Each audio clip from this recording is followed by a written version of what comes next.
ಓಂ ಶಾಂತಿ. ಓಂ ಶಾಂತಿ. ಇವತ್ತಿನ ವಿಷಯ ಬಾಬಾರವರು ನಮ್ಮ ಮಕ್ಕಳಿಗೆ ಕೊಟ್ಟಿರುವಂಥದ್ದು ಸಾಕ್ಷಿ ದ್ರಷ್ಟ ಭವ. ಮೊದಲೂ ಕೂಡ ಬಾಬಾರವರು ನಮ್ಗೆ ತಿಳಿಸಿದ್ದಾರೆ, ನಾವು ಯಾವುದೇ ವಿಷಯದ ಮನನ ಚಿಂತನ ವಿಚಾರ ಸಾಗರ ಮಂಥನ ಮಾಡಬೇಕು ಅಂತಂದ್ರೆ ಆ ಶಬ್ದ ಏನಿದೆ, ಆ ಶಬ್ದಕ್ಕೆ ಸ್ಥೂಲ ರೂಪದಲ್ಲಿ, ಲೌಕಿಕ ರೂಪದಲ್ಲಿ, ಪ್ರಾಪಂಚಿಕವಾಗಿ ಏನ್ ಅರ್ಥ ಇದೆ ಅದನ್ನ ಮೊದಲು ಕಂಡುಕೊಳ್ಳಿ. ಆಮೇಲೆ ಅದನ್ನ ಆಧ್ಯಾತ್ಮಿಕವಾಗಿ ಹೇಗೆ ಅದನ್ನ ಹೋಲಿಕೆ ಮಾಡೋದು ಹೇಳುವಂಥದ್ದನ್ನು ಆಮೇಲೆ ಚಿಂತನೆಯನ್ನ ಮಾಡುವಂಥದ್ದು. ಸಾಕ್ಷಿ ದ್ರಷ್ಟ ಭವ. ದೃಷ್ಟ ಅಂತಂದ್ರೇನು? ದೃಷ್ಟ ಅಂದ್ರೇನು? ನೋಡುವುದು, ದೃಷ್ಟಿ, ನೋಟ, ದೃಷ್ಟಿ. ಓಕೆ, ಯಾವಾಗ ನೋಡ್ತೀರಿ? ಕಣ್ಣಿನ ಅವಶ್ಯಕತೆ ಯಾವಾಗಿರ್ತದೆ? ವಿಶೇಷವಾಗಿ ಕರ್ಮ ಮಾಡುವಂತ ಸಮಯದಲ್ಲಿ ಅಲ್ವಾ? ಕರ್ಮ ಮಾಡಬೇಕಾದ ವ್ಯಕ್ತಿಯನ್ನ, ವಸ್ತುವನ್ನ, ವಿಷಯಗಳನ್ನ, ಘಟನೆಗಳನ್ನ, ಪರಿಸ್ಥಿತಿಗಳನ್ನ, ವಿಘ್ನಗಳನ್ನ ಅವಲೋಕನ ಮಾಡಬೇಕಾಗ್ತದೆ, ನೋಡ್ಬೇಕಾಗ್ತದೆ. ಆದ್ರೆ ಅದನ್ನು ಹೇಗೆ ನೋಡಬೇಕು? ಅದಕ್ಕೆ ಬಾಬಾ ಒಂದು ಸುಂದರವಾದ ಉದಾಹರಣೆಯನ್ನು ಕೊಡ್ತಾರೆ. ಮಕ್ಕಳೇ, ನೀವು ಪ್ರವಾಸವನ್ನು ಮಾಡ್ತಾ ಇದ್ದೀರಾ ಗೌರ್ಮೆಂಟ್ ಬಸ್ಸಲ್ಲಿ, ಸರಿ? ಅರ್ಧ ಪ್ರವಾಸ ಆಗಿದೆ, ಮಧ್ಯದಲ್ಲಿ ಗಾಡಿ ಸ್ಲೋ ಆಯಿತು, ಡ್ರೈವರ್ ಗಾಡಿ ನಿಲ್ಲಿಸಿದರು. ಪ್ಯಾಸೆಂಜರ್ ಯೋಚನೆ ಮಾಡ್ತಾರೆ, ಯಾಕೆ ನಿಲ್ಲಿಸಿದ್ರು? ನೋಡಿದ್ರೆ ಅಲ್ಲಿ ಆಕ್ಸಿಡೆಂಟ್ ಆಗಿದೆ, ಸ್ವಲ್ಪ ಮೊದಲು ಆಕ್ಸಿಡೆಂಟ್ ಆಗಿದೆ. ಸರಿ, ಅಲ್ಲಿ ಹೋದಾಗ ಟ್ರಾಫಿಕ್ ಜಾಮ್ ಆಗಿಬಿಟ್ಟಿದೆ. ಕೆಲವೊಬ್ರು ಏನ್ ಮಾಡ್ತಾರೆ, ಬಸ್ಸಲ್ಲೇ ಕುಂತಿರ್ತಾರೆ. ಕೆಲವೊಬ್ರು ಕೆಳಗಡೆ ಇಳಿದ್ಬಿಟ್ಟು ನೋಡ್ಲಿಕ್ಕೆ ಹೋಗ್ತಾರೆ, ಏನಾಗಿದೆ ಅಂತ ಕೇಳಲಿಕ್ಕೆ ಹೋಗ್ತಾರೆ ಅಲ್ವಾ? ಸರಿ, ನೀವು ಬಸ್ಸಲ್ಲಿ ಕೂತ್ಕೊಂಡಿದ್ರಿ, ನೋಡಿದ್ರಿ, ಕೆಲವರು ಇನ್ಫಾರ್ಮೇಶನ್ ಅನ್ನ ಕೊಟ್ಟಿದ್ದಾರೆ, ಆಕ್ಸಿಡೆಂಟ್ ಆಗಿರೋದನ್ನ ಗೊತ್ತಿದೆ. ಓಕೆ, ಏನಾಯ್ತು, ಯಾವ್ಯಾವುದಕ್ಕೆ ಆಕ್ಸಿಡೆಂಟ್ ಆಗಿದೆ, ಒಂದು ಕಾರು, ಟೂ ವೀಲರ್ ನೋಡಿದ್ದೀರಿ ಅಷ್ಟೇ. ಮುಂದೆ ಯಾರಾದರೂ ಕೇಳಿದರೆ ಅಥವಾ ಸಾಕ್ಷಿಯಾಗಿ ನಿಮಗೆ ಕೋರ್ಟ್ನಲ್ಲಿ ಕೇಳಿದರೆ ವಿಷಯವನ್ನ ತಿಳಿಸ್ತೀರ. ಅವಶ್ಯಕತೆ ಇದ್ದಾಗ ಅಥವಾ ನೀವು ಮನೆಗೆ ಬಂದಾಗ ದಾರಿಯಲ್ಲಿ ಹೀಗೀಗಾಗಿತ್ತು ಅಂತ ನೀವೇನ್ ಮಾಡ್ತೀರಿ, ವಿಷಯವನ್ನು ತಿಳಿಸಿದ್ರಿ. ಓಕೆ, ಸರಿ. ಅಲ್ಲಿ ಆಕ್ಸಿಡೆಂಟ್ ಆದಾಗ ಅಲ್ಲಿ ಸಂಬಂಧಪಟ್ಟಂತ ಆತ್ಮಗಳಿಗೆ ನೋವು ಆಗಿದೆಯೋ ಆಗಿಲ್ವೋ? ಆಗಿರುತ್ತೆ. ಅಲ್ಲಿರುವಂತ ಜನರಿಗೆ ನಷ್ಟ ಆಗಿದೆಯೋ ಆಗಿಲ್ವೋ? ಆಗಿದೆ. ಅದರ ಪರಿಣಾಮ ಪ್ರಭಾವ ನಿಮ್ಮ ಮೇಲೆ ಬಿದ್ದಿದೆಯಾ? ಇಲ್ಲ. ಅಲ್ಲೊಂದು ಕರ್ಮ ಆಯ್ತು, ಅಲ್ಲಿ ಕೆಲವೊಂದು ಆತ್ಮಗಳಿಗೆ ನಷ್ಟ ಆಯ್ತು, ಕೆಲವೊಂದು ಆತ್ಮಗಳಿಗೆ ದುಃಖ ಆಯ್ತು, ನೋವಾಯ್ತು, ತೊಂದರೆ ಆಯ್ತು. ಅದು ನಿಮ್ಗೆ ಗೊತ್ತಾಗ್ತಾ ಇದೆ. ಕೆಲವರು ಅಳ್ತಾ ಇದ್ದಾರೆ, ಕೆಲವರು ಕೂಳ್ತಾ ಇದ್ದಾರೆ, ಕೆಲವರು ನೋವಿನಿಂದ ಬೊಬ್ಬೆ ಹೊಡಿತಾ ಇದ್ದಾರೆ. ಓಕೆ, ಯಾರು ಏನೇನೋ ಮಾತುಗಳನ್ನ ಆಡ್ತಾ ಇದ್ದಾರೆ. ಇದೆಲ್ಲವನ್ನ ನೀವು ನೋಡಿದಿರಿ. ಆದರೆ ಆ ಕರ್ಮದ ಪ್ರಭಾವದಲ್ಲಿ ನೀವು ಬಂದಿದ್ದೀರೋ ಬಂದಿಲ್ವೋ? ನೋವಿನಲ್ಲಿ, ನಷ್ಟದಲ್ಲಿ ಅದರ ಪ್ರಭಾವ ನಿಮ್ಮ ಮೇಲೆ ಬಿದ್ದಿದ್ದು ಬಂದಿರಲ್ಲ. ಸರಿ. ಅದರಲ್ಲಿ ಒಬ್ಬ ವ್ಯಕ್ತಿ ಟೂ ವೀಲರ್ ನಲ್ಲಿ ಇರುವಂತವ್ರು ನಿಮ್ಮ ಸಂಬಂಧಿಕರು ಅಂತ ತಿಳ್ಕೊಳ್ಳಿ. ಯಾರು? ನಿಮ್ಮ ಸಂಬಂಧ ಇರೋರು ಬಿದ್ದಿದ್ದಾರೆ, ಕಾಲು ಮುರಿದೋಗಿದೆ, ನೀವು ನೋಡಿದ್ರಿ, ಅವರು ನಿಮ್ಮ ಸಂಬಂಧಿಕರು, ಕ್ಲೋಸ್ ರಿಲೇಷನ್. ಅವಾಗ ಏನ್ ಮಾಡ್ತೀರಾ? ಸಹಾಯ ಮಾಡಕ್ ಪ್ರಭಾವದಲ್ಲಿ ಬರ್ತೀವಿ. ಆವಾಗ ಆ ಆತ್ಮದ ಏನು ಕಂಡೀಷನ್ ಇದೆ, ನೋವು, ಅದರ ಫೀಲಿಂಗ್ ನಿಮ್ಮ ಮೇಲೆ ಬೀಳುತ್ತದೋ ಬೀಳಲ್ವೋ? ಬೀಳುತ್ತೆ. ಇದಕ್ಕೆ ಸಾಕ್ಷಿ ದ್ರಷ್ಟ ಅಂತ ಹೇಳ್ತಾರ? ಇಲ್ಲ. ಅರ್ಥ ಆಯ್ತಾ? ಸಾಕ್ಷಿ ದ್ರಷ್ಟ ಅಂತಂದ್ರೆ ನಾಟಕದ ಅನುಸಾರದಲ್ಲಿ ಪ್ರತಿಯೊಂದು ಆತ್ಮ ತನ್ನ ಕರ್ಮದ ಲೆಕ್ಕಾಚಾರದ ಅನುಸಾರದಲ್ಲಿ ಪಾತ್ರವನ್ನು ಮಾಡ್ತಾ ಇದೆ. ಅವರವರ ಕರ್ಮದ ಲೆಕ್ಕಾಚಾರದ ಅನುಸಾರ ನೀವು ಅದನ್ನು ಸಾಕ್ಷಿಯಾಗಿ ನೋಡ್ಬೇಕೇ ಹೊರತು ಅದರ ಪ್ರಭಾವದಲ್ಲಿ ಬರಬೇಕು ಬರಬಾರದು. ಬರಬಾರ್ದು. ಬಂದರೆ ನಷ್ಟ. ಮತ್ತೆ ಬುದ್ಧಿ ಅದ್ರ ಪ್ರಭಾವದಲ್ಲಿ ಬಂದ್ರೆ ಮನೆಗೆ ಬಂದ ಮೇಲೆ ದಿನಗಟ್ಲೆ, ತಿಂಗಳುಗಟ್ಲೆ, ವಾರಗಟ್ಲೆ ಆ ನೋವೇನಿದೆ, ಆ ದೃಷ್ಟಿ ಏನಿದೆ, ಅದರ ಪ್ರಭಾವ ನಿಮ್ಮ ಮೇಲೆ ಬೀಳುತ್ತೋ ಬೀಳಲ್ವೋ? ಬೀಳುತ್ತೆ. ಯೋಗ ಮಾಡ್ಲಿಕ್ಕೆ ಬರುತ್ತಾ? ಇಲ್ಲ ರಾತ್ರಿ ನಿದ್ರೆ ಬರುತ್ತಾ? ಇಲ್ಲ ಇಲ್ಲ. ಯಾಕೆ? ಮನಸ್ಸಿನ ಮೇಲೆ ಆಗಿರುವಂತ ಆ ಒಂದು ಕರ್ಮದ ಪರಿಣಾಮ, ಪ್ರಭಾವ ಸಂಸ್ಕಾರದ ಮೇಲೆ ಅಷ್ಟು ಸ್ಟ್ರಾಂಗ್ ಆಗಿ ಏನಾಗ್ಬಿಟ್ಟಿದೆ, ಸೀಲ್ ಆಗ್ಬಿಟ್ಟಿದೆ. ಅದನ್ನು ತೆಗೆಯೋದು ಏನಾಗತ್ತೆ, ಕಷ್ಟವಾಗತ್ತೆ. ಆದ್ಮೇಲೆ ಪೆನ್ಸಿಲಿಂದ ಬರೆದಿರೋದನ್ನ ರಬ್ಬರ್ ಹಾಕ್ಬಿಟ್ಟು ಒರೆಸಬಹುದು ಅಲ್ವಾ? ಅದೇ ಪೆನ್ನಲ್ಲಿ ಬರೆದಿರೋದನ್ನ ಒರೆಸೋದು ಕಷ್ಟ. ಅದೇ ಕಲ್ ಮೇಲೆ ಕೆತ್ತಿರೋದನ್ನ ತೆಗೆಯೋದು ಇದು ಕಷ್ಟ ಅಲ್ವಾ? ಹಾಗೆ ದಿನನಿತ್ಯದ ಜೀವನದಲ್ಲಿ ನಾನು ಸಂಸ್ಕಾರದಲ್ಲಿ ಎಷ್ಟು ಸ್ಟ್ರಾಂಗ್ ಆಗೋದನ್ನು ಕೆತ್ತಿದ್ದೇನೆ, ಅದನ್ನ ಇವತ್ತು ಬಾಬಾ ಮುರಳಿಯಲ್ಲಿ ಹೇಳಿರುವಂಥದ್ದು. ಬಾಬನಿಗೆ ಇಷ್ಟು ಧನ್ಯವಾದ ಅಂತಂದ್ರೆ, ನಾವು ಈ ವಾರದಲ್ಲಿ ಏನು ಸ್ವರಾಜ್ಯ ಅಧಿಕಾರಿ, ಹೃದಯ ಸಿಂಹಾಸನಧಾರಿ, ಭವಿಷ್ಯದ ವಿಶ್ವರಾಜ್ಯ ಅಧಿಕಾರಿ ಬಗ್ಗೆ ಚರ್ಚೆ ಮಾಡಿದ್ದಾರೆ ಬಾಬಾ. ಮತ್ತೆ ಇವತ್ತು ಅದೇ ವಿಷಯವನ್ನ ಕೊಟ್ಟಿದ್ದಾರೆ ಮುರಳಿಯಲ್ಲಿ, ನಿಮ್ಗೆ ಅರ್ಥ ಆಗ್ಲಿ ಅಂತ. ಎಷ್ಟು ಸುಂದರ ಮಾತು ಗೊತ್ತಾ? ನಿನ್ನೆ ನಾವು ಯಾವ ವಿಷಯ ಚರ್ಚೆ ಮಾಡಿದ್ವಿ? ಮೂರು ಸಿಂಹಾಸನಗಳು, ಚಕ್ರ ನಿಶ್ಚಿಂತ ಚಕ್ರವರ್ತಿ ಚಕ್ರವರ್ತಿ ನಿಶ್ಚಿಂತ ಚಕ್ರವರ್ತಿ. ಓಕೆ. ನಿಶ್ಚಿಂತ ಚಕ್ರವರ್ತಿ ಅಂದಮೇಲೆ ಅವನಿಗೆ ಸಿಂಹಾಸನ ಬೇಕೋ ಬೇಡವೋ? ಆ? ಬೇಕು. ಇವತ್ತಿನ ಮುರಳಿಯಲ್ಲಿ ನಿಶ್ಚಿಂತ ಚಕ್ರವರ್ತಿ ಸಿಂಹಾಸನದ ಬಗ್ಗೆ ಬಾಬಾ ಮಾತಾಡಿದಾರ? ಇಲ್ಲ ಬಾಬಾ 3 ಸಿಂಹಾಸನದ ಬಗ್ಗೆ ಮಾತಾಡಿದ್ರು. ಯಾವುದು? ಸ್ವರಾಜ್ಯ ಅಧಿಕಾರಿ, ಹೃದಯ ಸಿಂಹಾಸನಾಧಿಕಾರಿ, ಮೂರನೇದು ಭವಿಷ್ಯದ ಮಹಾಮಹಾರಾಜನ್. 3 ಸಿಂಹಾಸನದ ಬಗ್ಗೆ ಮಾತಾಡಿದ್ರು. 4ನೇದು ಬಾಬಾ ಹೇಳಿದ್ರು ಇದ್ರ 3 ಆದ್ಮೇಲೆ ಸ್ವರಾಜ್ಯ ಅಧಿಕಾರಿ ಅಂತಂದ್ರು. ಈಗ ನಿನ್ನೆ ನಾವು ಚರ್ಚೆಯನ್ನ ಮಾಡಿದ್ವಿ, ರಾಜ್ಯ, ಮಹಾರಾಜ, ಸ್ವರಾಜ್ಯಾಧಿಕಾರಿ, ಮಹಾರಾಜ ಮತ್ತು ಭಗವಂತನ ಮೇಲೆ ಹೃದಯ ಸಿಂಹಾಸನ, ಅವನ ಮೇಲೆ ರಾಜ್ಯಭಾರ ಮಾಡೋದು. ಚಕ್ರವರ್ತಿನೂ ಕೂಡ ರಾಜ ಹೌದೋ ಅಲ್ವೋ? ಹೌದು ಹೌದು. ಅವನಿಗೂ ಸಿಂಹಾಸನ ಬೇಕೋ ಬೇಡ್ವೋ? ಬೇಕು ಅದೇ ಸಿಂಹಾಸನದ ಬಗ್ಗೆ ಬಾಬಾ ಮಾತಾಡಿಲ್ವಲ್ಲ? ಮಾತಾಡಿದಾರಾ? ಇಲ್ಲ, ಯಾಕೆ ಮಾತಾಡಿಲ್ಲ?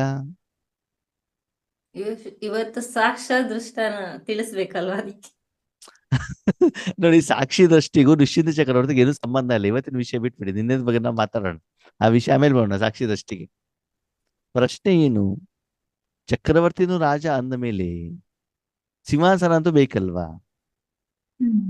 ಆ ಸಿಂಹಾಸನದ ಬಗ್ಗೆ ಯಾಕೆ ಮಾತಾಡಿಲ್ಲ ಅಂದ್ರೆ, ಇದೆಲ್ಲ ಆತ್ಮೀಯರೇ ನಾವು ಮುರಳಿ ಕೇಳಿದಾಗ ಮನನ ಚಿಂತನವನ್ನ ಮಾಡಬೇಕು. ನಿನ್ನೆ ನಾವೇನ್ ಚರ್ಚೆಯನ್ನ ಮಾಡಿದ್ವಿ ಅದೇ ವಿಷಯವನ್ನು ಇವತ್ತು ಮುರಳಿಲಿ ಹೇಳಿದ್ದಾರೆ ಬಾಬಾ. ಹೃದಯ ಸಿಂಹಾಸನದ ವಿಷಯದಲ್ಲಿ ನಾವು ಪ್ರತಿಯೊಂದನ್ನು ಚರ್ಚೆ ಮಾಡಿದ್ವಿ. ಏನಂತ ಸಿಂಹಾಸನ ಅಂತಂದೇನು, ಯಾರ ಮೇಲೆ ರಾಜ್ಯ ಮಾಡ್ಬಿಟ್ಟು ಯಾರು ಮಾಡ್ಬೇಕು, ರಾಜಧಾನಿ ಯಾವುದು, ಎಲ್ಲವನ್ನು ಚರ್ಚೆ ಮಾಡಿದ್ವಿ. ಹೌದಾ? ಅದೇ ಚಕ್ರವರ್ತಿ ವಿಷಯದಲ್ಲಿ ಅದು ಬಂದಿಲ್ವಲ್ಲ? ಯಾಕೆ? ಯಾಕೆ ಯೋಚನೆ ಮಾಡ್ತೀರಾ? ನಾಳೆ ಹೇಳ್ತೀರಾ ಇದಕ್ಕೆ ಉತ್ತರ? ಅಥವಾ ಇವತ್ತೇ ಉತ್ತರ ಹೇಳ್ಬೇಕು? ನಾಳೆ ನೀವು ಯೋಚನೆ ಮಾಡ್ಬಿಟ್ಟು ಉತ್ತರ ಹೇಳ್ತೀರಿ, ಇವತ್ತೇ ನಾವು ಉತ್ತರ ಹೇಳ್ಬೇಕು? ಇವತ್ತು ಹೇಳಿದ್ರು ಉತ್ತಮ ಅಲ್ವಾ? ಯಾರಾದ್ರೂ ಯೋಚನೆ ಮಾಡ್ತಾರೆ ನಾಳೆ ಮಾಡಿ. ಹೇಳ್ಬಿಡಿ ಅಣ್ಣ ಇವತ್ತು. ಭಗವಂತ ಹೇಳ್ತಾನೆ. ಪ್ರಭಾವಕ್ಕೆ ಆ ಹೇಳಿ. ಸಾಕ್ಷ್ಯ ದೃಷ್ಟಿಯಿಂದ ಅದನ್ನ ಯಾವುದನ್ನು ಅದರ ಪ್ರಭಾವಕ್ಕೆ ಬರ್ದಲೇ ಇರೋದು ಕೂಡ ಒಂದು ರೀತಿಯ ಸಿಂಹಾಸನ. ಅಲ್ಲ ಕೊರೆ ನೋಡಿ, ಈಗ ನಾನು ಮಾತಾಡ್ತಿರೋ ಸಾಕ್ಷಿ ದೃಷ್ಟದ ಬಗ್ಗೆ. ಸಾಕ್ಷಿ ದೃಷ್ಟ ಮತ್ತು ನಿಶ್ಚಿತ ಚಕ್ರವರ್ತಿ ಹೋಲಿಕೆ ಮಾಡಬೇಡಿ. ಸಾಕ್ಷಿ ದೃಷ್ಟಕ್ಕೆ ಆಮೇಲೆ ಬರೋಣ. ಇವಾಗ ಅದನ್ನ ನಾನು ಬಿಟ್ಟಿದ್ದೇನೆ. ಜಸ್ಟ್ ನಾನು ಮಾತಾಡ್ತಿರೋದು ನಿಶ್ಚಿಂತ ಚಕ್ರವರ್ತಿ ಮತ್ತು ಸಿಂಹಾಸನದ ಬಗ್ಗೆ ಮಾತ್ರ ಮಾತಾಡ್ತಿದ್ದೇನೆ. ಅದನ್ನ ಇಲ್ಲಿ ತರಬೇಡಿ, ಅದಕ್ಕೆ ಆಮೇಲೆ ಬರೋಣ ಸಾಕ್ಷಿ ದೃಷ್ಟಕ್ಕೆ. ಸರಿ? ನಾನು ಮಾತಾಡ್ತಿರೋದು ನಿಶ್ಚಿಂತ ಚಕ್ರವರ್ತಿ ಬಗ್ಗೆ. ನಿನ್ನೆ ನಾವೇನ್ ಚರ್ಚೆ ಮಾಡಿದ್ವಿ ಅದನ್ನ ಕ್ಲಾರಿಫಿಕೇಶನ್ ಇವತ್ತು ಮುರಳಿಯಲ್ಲಿ ಮೊದಲನೇ ಮಹಾವಾಕ್ಯದಲ್ಲೇ ಏನ್ ಹೇಳಿದ್ದಾರೆ, ಫಸ್ಟ್ ಲೈನ್ ಅಲ್ಲಿ. ಅದ್ರ 3 ಸಿಂಹಾಸನದ ಬಗ್ಗೆ ಮಾತ್ರ ಮಾತಾಡ್ತಾರೆ. ನಾವು ಮಾತಾಡಬೇಕಾದ್ರೂ ಕೂಡ 3 ಸಿಂಹಾಸನದ ಬಗ್ಗೆನೇ ಚರ್ಚೆ ಮಾಡಿದ್ವಿ. ಆದ್ರೆ ಚಕ್ರವರ್ತಿಗೆ ಯಾಕೆ ಸಿಂಹಾಸನ ಇಲ್ಲ ಅಂತ ನನ್ನ ಪ್ರಶ್ನೆ. ಚಕ್ರವರ್ತಿ ರಾಜ ಹೌದು ಅಲ್ವೋ? ಹೌದು ಹಾಗಿದ್ರೆ ಅವನಿಗೆ ಸಿಂಹಾಸನ ಬೇಕೋ ಬೇಡವೋ? ಬೇಕು. ಹಾಗಿದ್ರೆ ಆ ಸಿಂಹಾಸನದ ಬಗ್ಗೆ ಭಗವಂತ ಮಾತಾಡಿದಾರ? ಇಲ್ಲ. ಅದು ಆ, ನಾವು ಬಾಬಾ ಅದು ಕೊಟ್ಬಿಟ್ಟಿರ್ತೀರಲ್ಲ ಸೂಕ್ಷ್ಮ. ಜವಾಬ್ದಾರಿ. ಸೊ ನಮ್ಗೆ ಏನು ಕಿರೀಟ ಸಿಂಹಾಸನ ಬೇಕಾಗಿಲ್ಲ, ಅದು ಬಾಬಾಗೆ ಇರುತ್ತೆ. ಹಾ ಅಂದ್ರೆ ಇಲ್ಲಿ ಭಗವಂತ ಹೇಳ್ತಾರೆ, ಅಲ್ಲಿ ಚಕ್ರವರ್ತಿ ನೀನಲ್ಲ. ಅಲ್ಲಿ ಚಕ್ರವರ್ತಿ ಯಾರು? ಬಾಬಾ ಬಾಬಾ. ಬಾಬಾ ನೀನು ರಾಜನಾಗಿದ್ರೆ ನಿನ್ ಸಿಂಹಾಸನ ಬೇಕು. ಅಲ್ಲಿ ರಾಜ ಯಾರು? ಶಿವ. ರಾಜ್ಯಭಾರ ಮಾಡೋದು ಯಾರು? ಭಗವಂತ. ನೀನ್ ಯಾರು? ಹ್ಮ್. ನಿಶ್ಚಿಂತ. ಅವನು ಯಾವ ಸೀಟ್ ಮೇಲಾದ್ರೂ ಕೂತ್ಕೊಳ್ಳಿ, ಯಾವ ಕುರ್ಚಿ ಮೇಲಾದ್ರೂ ಕೂತ್ಕೊಳ್ಳಿ, ಯಾವ ಸಿಂಹಾಸನದ ಮೇಲಾದ್ರೂ ಕೂತ್ಕೊಳ್ಳಿ, ನೆಲದ ಮೇಲಾದ್ರೂ ಕೂತ್ಕೊಳ್ಳಿ, ಚಾಪೆ ಮೇಲಾದ್ರೂ ಕೂತ್ಕೊಳ್ಳಿ, ನಿಮ್ಗೆ ಸಂಬಂಧ ಇಲ್ಲ. ಯಾಕೆ? ರಾಜ್ಯಭಾರ ಅವ್ನ್ ಮಾಡೋದು, ಅವ್ನ್ ಕೂತ್ಕೊಳ್ಳೋದು. ನೀವು ಕೂತ್ಕೊಳ್ಳೋದಲ್ವಲ್ಲ, ಯಾರು ಕೂತ್ಕೊಳ್ತಾರೆ ಅವ್ರು ನೋಡ್ಕೊಳ್ತಾರೆ ಏನ್ ಬೇಕು ಅಂತ ಬಿಟ್ಟು. ಸರಿನಾ? ನೀವು ಕೂತ್ಕೊಳ್ತಿದ್ರೆ ನಿಮ್ಗೆ ಬೇಕು ಸಿಂಹಾಸನ. ನೀವು ಅದೆಲ್ಲದ ಬಗ್ಗೆ ನಿಶ್ಚಿಂತವಾಗಿರಿ. ಸಿಂಹಾಸನ ಬೇಡ, ಯಾರ ಮೇಲೆ ರಾಜ್ಯ ಮಾಡ್ತಾನೆ ಬೇಡ. ಅರ್ಥ ಆಗ್ತಾ ಇದೆಯಾ? ಅದಕ್ಕಾಗಿ ನೀವು ಎಲ್ಲಿ ಕೂತ್ಕೊಳ್ಬೇಕು, ಮನಸ್ಸನ್ನು ಎಲ್ಲಿ ಕುಳಿಸ್ಬೇಕು ಹೇಳುವಂತ ಚಿಂತೆನೂ ನಿಮ್ಗಿಲ್ಲ. ಅಷ್ಟು ನೀವು ನಿಶ್ಚಿಂತ. ಇದು ಯಾವಾಗ? ಯೋಗದ ಸಮಯದಲ್ಲಿ ಪೂರ್ತಿ ಭಗವಂತನಿಗೆ ಜವಾಬ್ದಾರಿಯನ್ನು ಕೊಟ್ಟು ಮೊದಲು ಅದನ್ನ ಪ್ರಾಕ್ಟೀಸ್ ಮಾಡಬೇಕು. ಆ ನಂತರದಲ್ಲಿ ನಾವು ಕರ್ಮಕ್ಷೇತ್ರಕ್ಕೆ ಬರ್ತೀವಲ್ವಾ, ಕರ್ಮಕ್ಷೇತ್ರಕ್ಕೆ ಬಂದಾಗ ನಾವು ಸಾಕ್ಷಿದ್ರಷ್ಟ ಆಗ್ಬೇಕು. ಆದರೆ ನಿಶ್ಚಿಂತ ಚಕ್ರವರ್ತಿಯ ಸಮಯದಲ್ಲಿ ಭಗವಂತ ಏನು ಕರ್ಮ ಮಾಡ್ತಾರ ನೋಡಿ, ಆ ಕರ್ಮದ ಫಲದಲ್ಲಿ ಸಾಕ್ಷಿದ್ರಷ್ಟ ಅಲ್ಲ. ಅದನ್ನ ಇವತ್ತು ಪಾಪ ಮುರಳಿಲಿ ಹೇಳ್ತಾರೆ, ಪುರುಷಾರ್ಥ ಮಾಡ್ಬೇಕಾದ್ರೆ ಸೀರಿಯಸ್ ಆಗಿ ಮಾಡ್ಬೇಕು. ಪುರುಷಾರ್ಥದಲ್ಲಿ ಅಲ್ಬೇಲ ಪನ್ ಮಾಡ್ಬಿಟ್ಟು ನಾನು ನಿಶ್ಚಿಂತ ಚಕ್ರವರ್ತಿ ಅಂತ ಹೇಳ್ಬಿಟ್ಟು ಹುಡುಗಾಟಿಗೆ ಮಾಡುವಂಗಿಲ್ಲ. ಯಾವಾಗ ನೀವು ನಿಶ್ಚಿಂತ ಚಕ್ರವರ್ತಿ ಆಗ್ಬಿಟ್ಟು ನೀವು ತನುಮನವನ್ನ ಭಗವಂತನಿಗೆ ಕೊಟ್ಟಿದ್ದೀರಿ, ಸಂಪೂರ್ಣವಾಗಿ ಅವನು ಮಾಡುವಂತ ಕರ್ಮ ಏನಿದೆ ಆ ಕರ್ಮದ ಫಲವನ್ನು ನೀವು ಅನುಭವಿಸ್ಬೇಕು. ಅಲ್ಲಿ ಏನಲ್ಲ, ನಿಶ್ಚಿಂತ ಚಕ್ರವರ್ತಿ ಅಲ್ಲ. ನಿಶ್ಚಿಂತ ಚಕ್ರವರ್ತಿಯಲ್ಲಿ ಇಲ್ಲಿ ನಿಮ್ಗೆ ದುಃಖ ಬರುತ್ತೆ, ಇಲ್ಲಿ ನಿಮ್ಗೆ ನೋವಾಗತ್ತೆ, ಇಲ್ಲಿ ತೊಂದರೆ ಆಗತ್ತೆ, ನಿಮ್ಮ ಸ್ಥಿತಿ ಹೆಚ್ಚು ಕಡಿಮೆ ಆಗತ್ತೆ. ಅಲ್ಲಿ ನೀವೇನಾಗ್ಬೇಕು? ನಿಶ್ಚಿಂತ ಚಕ್ರವರ್ತಿ ಆಗ್ಬೇಕು. ಬಾಬನ್ ಬಾರಬೇಕು. ಅವ್ರು ಮಾಡ್ತಿದ್ದಾರೆ, ನಿಮ್ಗೆ ಯಾಕೆ ಚಿಂತೆ? ನೀವು ಮಾಡೋದಲ್ವಲ್ಲ ಕರ್ಮ. ಜೊತೆಯಲ್ಲಿ ಕರ್ಮಕ್ಷೇತ್ರಕ್ಕೆ ಬಂದಾಗ ಸಾಕ್ಷಿ ದೃಷ್ಟ. ನೋಡಿ ಆತ್ಮೀಯರೇ, ಈ ಪ್ರಪಂಚದಲ್ಲಿ ತುಂಬಾ ದುಃಖವನ್ನ ನೋಡೋದು ಯಾರು?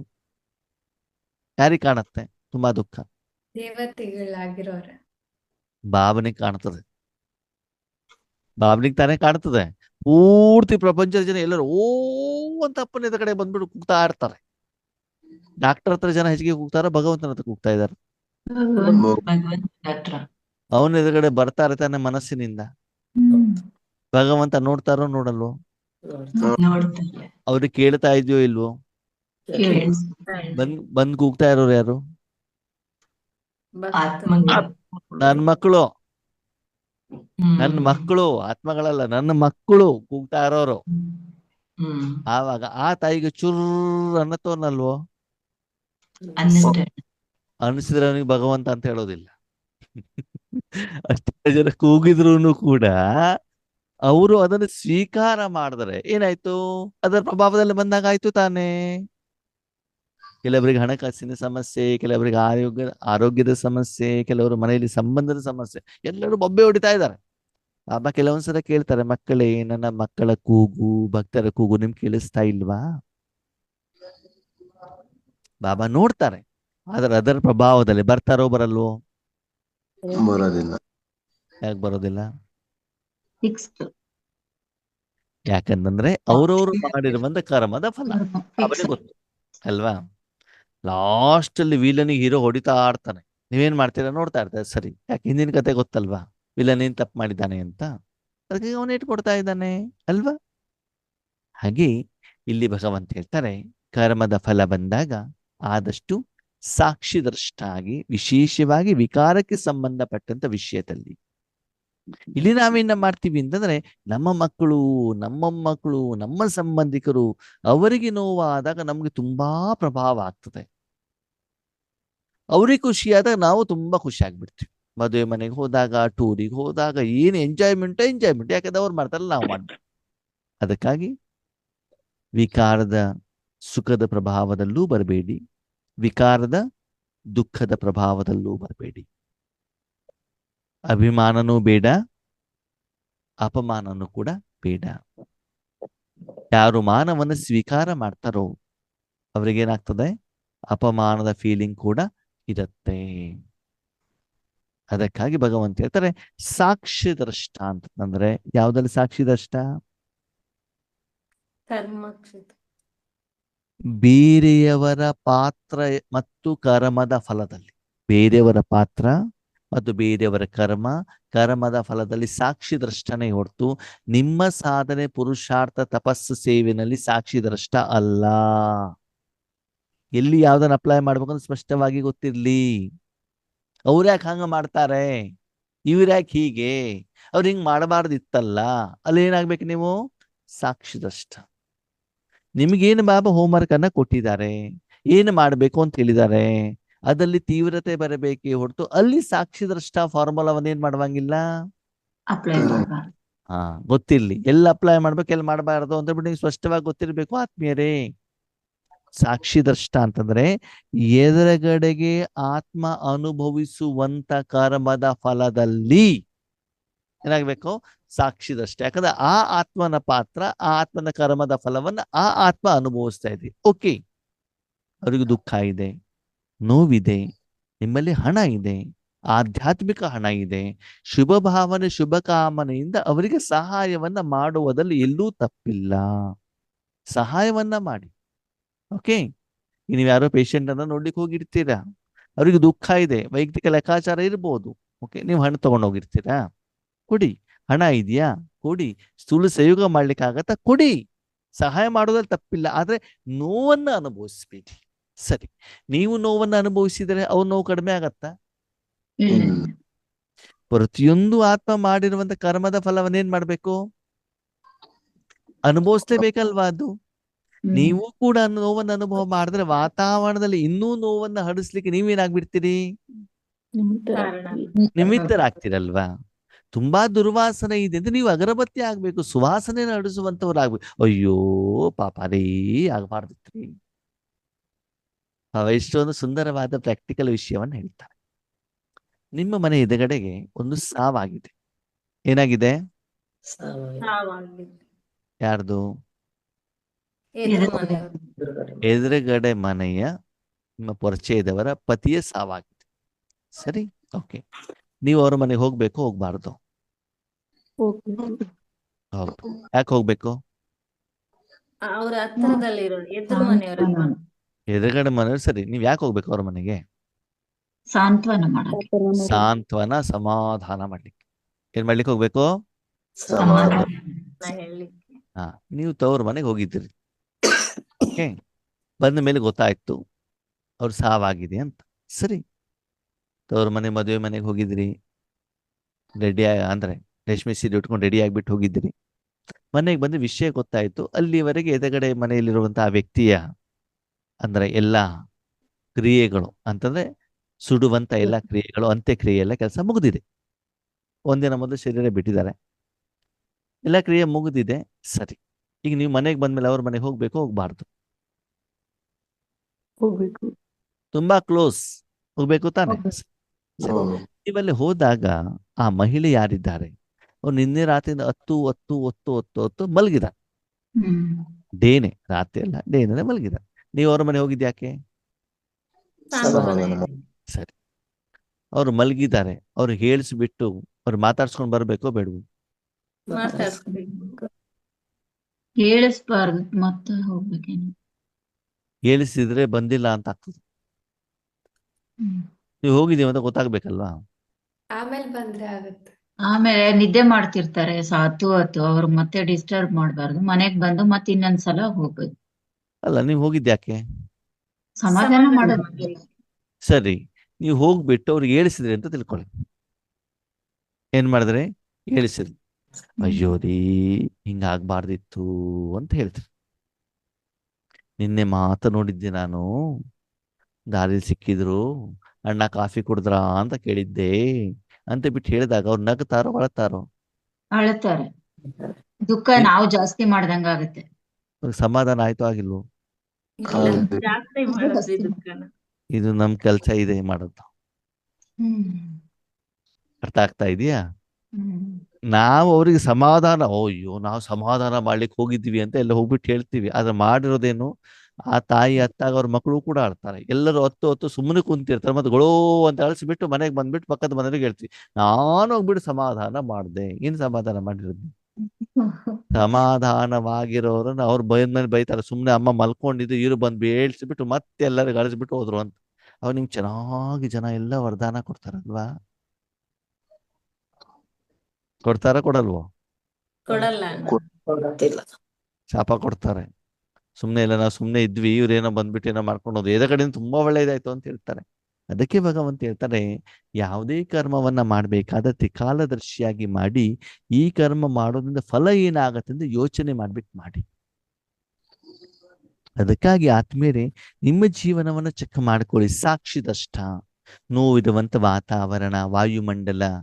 ನೀವು ಆಧ್ಯಾತ್ಮಿಕ ಡಾಕ್ಟರ್ ತಾನೇ ಅಂದಮೇಲೆ ಪ್ರಪಂಚದಲ್ಲಿರುವಂತ ಆತ್ಮಿಕವಾದಂತ ನೋವನ್ನ ನೀವು ಎಲ್ಲೂ ಕೂಡ ಸ್ವೀಕಾರ ಮಾಡಕೂಡದು. ನೋವಿರಬಹುದು ಅಥವಾ ಇಂದ್ರಿಯಗಳ ಸುಖನೂ ಇರಬಹುದು. ಇಂದ್ರಿಯಗಳ ಸುಖನೂ ಕೂಡ ಸ್ವೀಕಾರ ಮಾಡಬಾರ್ದು, ಇಂದ್ರಿಯಗಳ ನೋವನ್ನು ಕೂಡ ಅನುಭವ ಮಾಡಬಾರ್ದು. ನೀವು ಕೇವಲ ಸಮಸ್ಯಾದಿಂದ ಸಮಾಧಾನ ಸ್ವರೂಪರಾಗಬೇಕು. ನಿಮ್ಮ ಒರಿಜಿನಲ್ ಸ್ಟೇಟಸ್ ಅಲ್ಲಿ ಇರಬೇಕು. ಅದಕ್ಕಾಗಿ ಎದಗಡೆಗಿರುವಂತ ಆತ್ಮಗಳ ಕರ್ಮದ ಪ್ರಭಾವ, ಕರ್ಮದ ಫಲದ ಪ್ರಭಾವ ನಿಮ್ಮ ಮೇಲೆ ಬರಕೂಡದು. ನಿಮ್ಮ ಸ್ವಸ್ಥಿತಿ ಇರಬೇಕು. ಯಾವಾಗ? ಕರ್ಮದ ಸಮಯದಲ್ಲಿ. ಶಾರೀರಿಕವಾಗಿ ನೀವು ಸ್ಟ್ರಾಂಗ್ ಆಗಿದ್ದಾಗ ಇಂಥದೇ ಕಾಯಿಲೆ ಇರುವಂತ ಸ್ಥಳದಲ್ಲಿ ಹೋದ್ರೂ ಕೂಡ ಅದರ ಪ್ರಭಾವ ನಿಮ್ಮ ಮೇಲೆ ಬರೋದಿಲ್ಲ. ಯಾಕಂದ್ರೆ ರೆಸಿಸ್ಟೆನ್ಸ್ ಪವರ್ ಅಂತ ಹೇಳ್ತಾರೆ, ರೋಗ ನಿರೋಧಕ ಶಕ್ತಿ. ಹೇಗೆ ಆತ್ಮಕ್ಕೂ ಕೂಡ ಮನಬುದ್ಧಿಗೂ ಕೂಡ ರೋಗ ನಿರೋಧಕ ಶಕ್ತಿ ಬೇಕಾಗ್ತದೆ. ಅದಕ್ಕಾಗಿ ಸಾಕ್ಷಿದಷ್ಟ. ಬೆಳಗಿನ ಸಮಯದಲ್ಲಿ ನನ್ನ ವೈಯಕ್ತಿಕ ಕಾರ್ಯ ಏನಿದೆ ಅದನ್ನು ಪರ್ಫೆಕ್ಟ್ ಆಗಿ, ಕರೆಕ್ಟ್ ಆಗಿ ಗಮನ ಇಟ್ಟು, ಸೀರಿಯಸ್ ಆಗಿ, ಶಿಸ್ತುಬದ್ಧವಾಗಿ, ಡಿಸಿಪ್ಲಿನ್ ಇಂದ ನನ್ನ ಕೆಲಸವನ್ನ ಮಾಡಬೇಕು. ಬೇರೆಯವರ ಪಾತ್ರ ಅದು ಅವ್ರ ಕರ್ಮ. ಸಾಕ್ಷಿದಷ್ಟಾಗಿ ನೋಡ್ಬೇಕೋ ಬೇಡವೋ? ಯಾವಾಗ? ಕರ್ಮಕ್ಷೇತ್ರದಲ್ಲಿ ಬಂದಾಗ. ಅವರು ತಪ್ಪು ಮಾಡ್ತಾ ಇದ್ರೆ, ವಿಕಾರಕ್ಕೆ ವಶೀಭೂತರಾದ್ರೆ ಸಾಕ್ಷಿದ್ರಷ್ಟ ಆಗಿ. ಓಕೆ, ಒಂದ್ ವೇಳೆ ಅವ್ರು ಒಳ್ಳೆ ಕೆಲಸವನ್ನ ಮಾಡ್ತಾ ಇದ್ದಾರೆ, ಅವರ ವಿಶೇಷತೆಯನ್ನು ಆಯ್ಕೆ ಮಾಡಿ ಅದ ಕಡೆ ಗಮನವನ್ನ ಕೊಡಿ. ಎಲ್ಲಾ ಕಡೆ ಸಾಕ್ಷಿದ್ರಷ್ಟ ಅಲ್ಲ. ಯೋಗೇಶ್ವರನ ಮೂಲಕ ಬಾಬಾ ಚೆನ್ನಾಗಿ ಜ್ಞಾನ ಹೇಳ್ತಿದ್ದಾರೆ. ಅವಾಗ ಸಾಕ್ಷಿದ್ರಷ್ಟ ಆಗ್ಬೇಕೋ ಆಗ್ಬಾರ್ದು? ಆಗ್ಬೇಕೋ ಆಗ್ಬಾರ್ದು? ಇಲ್ಲ. ಅವಾಗ ಗಮನ ಕೊಟ್ಬಿಟ್ಟು ಅದನ್ನ ಸ್ವೀಕಾರ ಮಾಡ್ಬೇಕು. ಓಕೆ, ಯೋಗೇಶನ ಅರ್ಚನಕರು ಚೆನ್ನಾಗಿ ಬೈತಾ ಇದ್ದಾರೆ, ಅವಾಗ ಚೆನ್ನಾಗಿ ಸ್ವೀಕಾರ ಮಾಡ್ಬೇಕೋ ಬೇಡ? ಹೆಂಗ ಬೈತಾ ಇದ್ದಾರೆ, ನಾವು ಬೈಬೇಕು ಅಂತ ಸ್ವೀಕಾರ ಮಾಡ್ಬಾರ್ದು. ಅದೇ ಎರಡು ಸಲ ಯೋಗೇಶನೇ ಅಲ್ವಾ, ಬಾಬಾನೇ ತಾನೇ ಮಾಡಿದ್ದು ಯೋಗೇಶನ ಮೂಲಕ. ಯಾವಾಗ ಸಾಕ್ಷಿದ್ರಷ್ಟ ಆಗ್ಬೇಕು, ಯಾವಾಗ ವಿಶೇಷತೆಯನ್ನು ನೋಡ್ಬೇಕು ಅನ್ನೋದು ಗೊತ್ತಿರಬೇಕು ಆತ್ಮೀಯರೇ. ಆ ವ್ಯತ್ಯಾಸ ನಮಗೆ ಗೊತ್ತಾಗ್ಬೇಕಾಗ್ತದೆ. ಅರ್ಥ ಆಗ್ತಿದೆಯಾ? ಯಾವ ವಿಷಯದಲ್ಲಿ ಈಶ್ವರೀಯ ಜ್ಞಾನ, ಈಶ್ವರೀಯ ಶಿಕ್ಷಣ, ಈಶ್ವರೀಯ ಅನುಭವ, ನನ್ನ ಕಲ್ಯಾಣ, ವಿಶ್ವ ಕಲ್ಯಾಣ ಆಗತ್ತದ, ಅಲ್ಲಿ ಸಾಕ್ಷಿದ್ರಷ್ಟ ಅಲ್ಲ. ಸರಿ, ದೇವಸ್ಥಾನಕ್ಕೆ ಹೋಗ್ತಾ ಇದ್ದಾರೆ, ಅಲ್ಲಿ ಏನಾಗ್ತಾ ಇದೆ, ಭಕ್ತಿಯ ವಿಧಿವಿಧಾನಗಳು ನಡೀತಾ ಇದ್ದಾವೆ, ಅವಾಗ ನೀವು ಸಾಕ್ಷಿದ್ರಷ್ಟ ಆಗಿ. ಬಾಬಾನೇ ಮನೆ ಹೋಗಿದ್ದೀರಾ, ಈಶ್ವರಿ ಜ್ಞಾನ ನಡೀತಾ ಇದೆ, ಅಲ್ಲಿ ಸಾಕ್ಷಿದ್ರಷ್ಟ ಅಲ್ಲ. ಅಲ್ಲೇನಾಗ್ಬೇಕು, ಆ ಕರ್ಮದ ಫಲವನ್ನು ನಾವೇನ್ ಮಾಡ್ಬೇಕು? ಸ್ವೀಕಾರ. ನಾವೇನ್ ಮಾಡ್ತೀವಿ ಗೊತ್ತಾ? ನನಗೆ ಕೆಲವೊಂದ್ಸಲ ಎಷ್ಟು ಬೇಜಾರಾಗತ್ತೆ ಗೊತ್ತಾ? ನಮ್ಮ ಬಾಬನ ಮಕ್ಕಳನ್ನ ನೋಡಿದ್ರೆ, ಬಾಬಾ ಬಂದಿದ್ದಾರೆ, ಡೈಮಂಡ್ ಹಾಲಿಗೆ ಹೋಗಿದ್ದೀವಿ, ಅಷ್ಟೆಲ್ಲ ಹಣ ಖರ್ಚು ಮಾಡ್ಬಿಟ್ಟು ಬಾಬಾ ಬಂದಾಗ ಇವ್ರು ಶೂಟಿಂಗ್ ಮಾಡ್ತಾರೆ. ಏನ್ ಮಾಡ್ತಾರೆ? ಮೊಬೈಲ್ ಇಟ್ಕೊಂಡ್ಬಿಟ್ಟು ನೋಡಿ ಮೌಂಟ್ ಅಬುನಲ್ಲಿ ಬಾಬಾ ಬಂದಿದ್ದಾರೆ, ಅದನ್ನ ಮತ್ತೆ ವಾಟ್ಸಪ್ ಅಲ್ಲಿ ಹಾಕ್ತಾರೆ. ಇದಕ್ಕ ನೀವಲ್ಲಿ ಹೋಗಿದ್ದು? ಬಾಬಾ ಬಂದಾಗ ಬಾಯಿ ಮುಚ್ಕೊಂಡು ಸುಮ್ಮನೆ ಕೂತ್ಕೊಂಡು ಅಲ್ಲಿ ವಾತಾವರಣದ ವಾಯುಮಂಡಲದ ಅನುಭವ ಮಾಡ್ಬೇಕು ತಾನೆ, ಒಬ್ಬರೇ ಕೂತ್ಕೊಂಡ್ಬಿಟ್ಟ ವೈಬ್ರೇಷನ್ ನಿಂದು. ನಿಮ್ಗೆ ಹೆಂಗೆ ಅಂತಂದ್ರೆ, ನೋಡಿ ನಾನು ಮೌಂಟ್ ಅಬುನಲ್ಲಿ ಡೈಮಂಡ್ ಹಾಲ್ ಅಲ್ಲಿ ಇದ್ದೇನೆ, ನಾನು ಸೋಫಾದಲ್ಲಿ ಕೂತ್ಕೊಂಡಿದ್ದೇನೆ, ಇದು ತೋರ್ಲಿಕ್ಕೇನ್ರಿ ನೀವು ಹೋಗಿದ್ದಲ್ಲಿಗೆ? ಏನು ಮಾಡ್ತಾ ಇದ್ದೀರಿ ಹೇಳುವಂತ ಪರಿಜ್ಞಾನ ಇದೆಯಾ? ಯಾವ್ದಕ್ ಹೋಗಿದ್ದೀವಿ, ಉದ್ದೇಶ ಏನು, ಗುರಿ ಏನು, ಆ ಸಮಯದಲ್ಲಿ ಏನ್ ಮಾಡ್ಬೇಕು? ಡೈಮಂಡ್ ಹಾಲ್ ನೀವು ಒಬ್ಬರೇ ಇದ್ದೀರಿ, ಬಾಬಾ ಬಂದು ಸಂಪೂರ್ಣವಾಗಿ ಶಕ್ತಿ ತಗೊಳ್ಳೋದ್ರ ಬಗ್ಗೆ ಗಮನ ಕೊಡಬೇಕು. ಇದರಲ್ಲಿ ಗೊತ್ತಾಗತ್ತೆ ನಾವು ಈಶ್ವರಿ ಜ್ಞಾನವನ್ನು ಎಷ್ಟರ ಮಟ್ಟಿಗೆ ನಮ್ಮ ಜೀವನದಲ್ಲಿ ಕಾರ್ಯಗತ ಮಾಡಿದೀವಿ ಅಂತ. ಆಮೇಲೆ ಎಲ್ಲರಿಗೂ ತೋರಿಸೋದು, ನೋಡಿ ಎಷ್ಟು ಜನ ಇದ್ರು ಮೌಂಟ್ ಅಬುನಲ್ಲಿ, ಎಷ್ಟು ಜನ ಕೂತ್ಕೊಂಡಿದ್ದಾರೆ, 25,000 ಜನ ಕೂತ್ಕೊಂಡಿದ್ದಾರೆ. ಅದು ಬೇರೆ, ತೋರಿಸ್ಕೊಳ್ಳುವಂಥದ್ದು ಅಭಿಮಾನ, ಹೆಮ್ಮೆ ಬೇರೆ ಅಲ್ವಾ. ತಪ್ಪು ಮಾಡ್ಕೊಂಡ್ಬಿಟ್ಟರೆ ತಪ್ಪು ಅಂತಾನು ಕೂಡ ಗೊತ್ತಿಲ್ದೇನೆ ಅದನ್ನ ಸರಿ ಅಂತ ಬೇರೆಯವ್ರಿಗೆ ಶಿಕ್ಷಣ ಕೊಡೋದು ಬೇರೆ. ಇವರನ್ನು ನೋಡ್ಬಿಟ್ಟು ಇನ್ನೊಬ್ರು ಕೂಡ ಏನ್ ಮಾಡ್ತಾರೆ, ಫಾಲೋ. ಅದೇ ತರ ಮಾಡ್ತಾರೆ.